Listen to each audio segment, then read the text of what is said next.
Recently, I did a piece on how scientists are working on a pill to fight loneliness, and I thought that was the saddest story ever for lots of reasons. But then I heard about this story, which blows the lonely pill out of the water in terms of sadness, because people are so lonely these days, they're actually paying people to be their friends. Rentafriend.com has been around for about a decade, and it's going strong. For $24.95 a month, you can go on it and choose from a database of people to rent as a friend. The site lists their physical attributes too, including height, body type, and eye and hair color. Because if you're gonna rent a friend and pay them, you might as well have them look like you want them to too, I guess, is their line of thinking. The site encourages its users to reach out to Rent-A-Friends on the site with a full description of what they're looking for. Happy hour drinks, a walk in the park, the most details you can give about the length of time and the activities you want to do on your rented friend excursion. Of course, you have to pay for anything on top of the hourly fee, which you have to pay the friend for in person in cash. That varies, but it usually starts at about $10 an hour.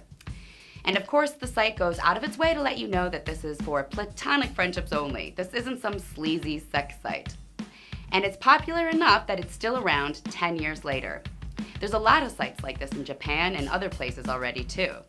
People rent friends to bring them to weddings or other social events they don't want to go to alone. Or they just rent them for the afternoon or evening so they don't have to be alone that one time. I suppose you could look at this as a way for technology to connect people together, but honestly, I'd argue it's the opposite. Technology is separating us more and more by offering us a fake way to connect. We are organic, three-dimensional beings. Connecting through two-dimensional technology is separating us from an entire dimension, and the result is a bitter, bitter, lonely isolation. There's more people on the planet than ever with all these supposed great ways to connect, and we're only becoming lonelier, to the point where we're actually renting friends, and soon popping pills.